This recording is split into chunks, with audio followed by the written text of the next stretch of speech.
Nasıl çeşitsin? Şöyle vereyim be. Al.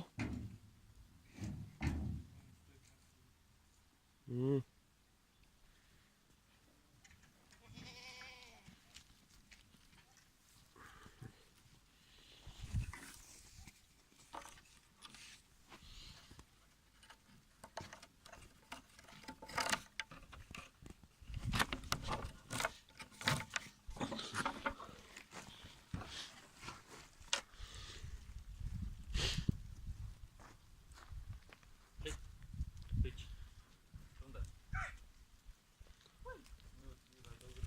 El salkın iken neyse de.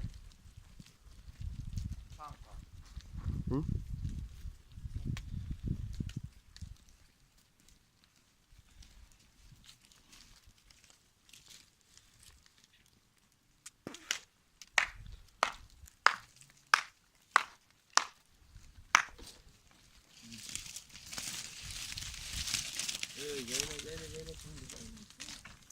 Ana haydi haydi.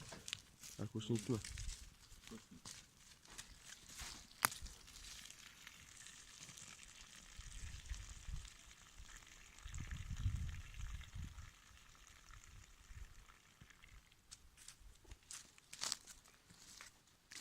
Ne çıkan kıvrık kulağında? Kay? Ne şey diyeceğim.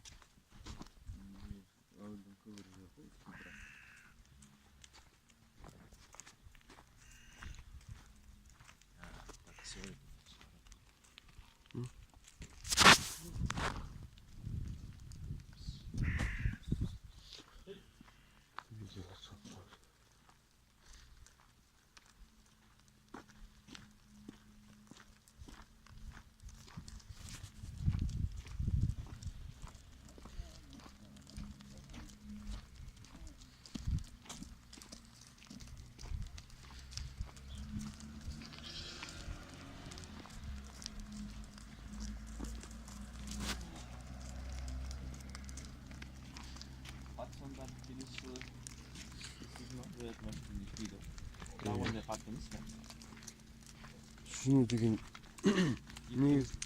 Yürür dersin attırır. Bir tok speci alacak ne yapıyorsun? Bayma. Ha? Bayma. Ha bayım bir kere. Bayım. Bitki mi? Ana ayağını yok oldu. Kızım. Kumalak bu diye kırptı o yani de.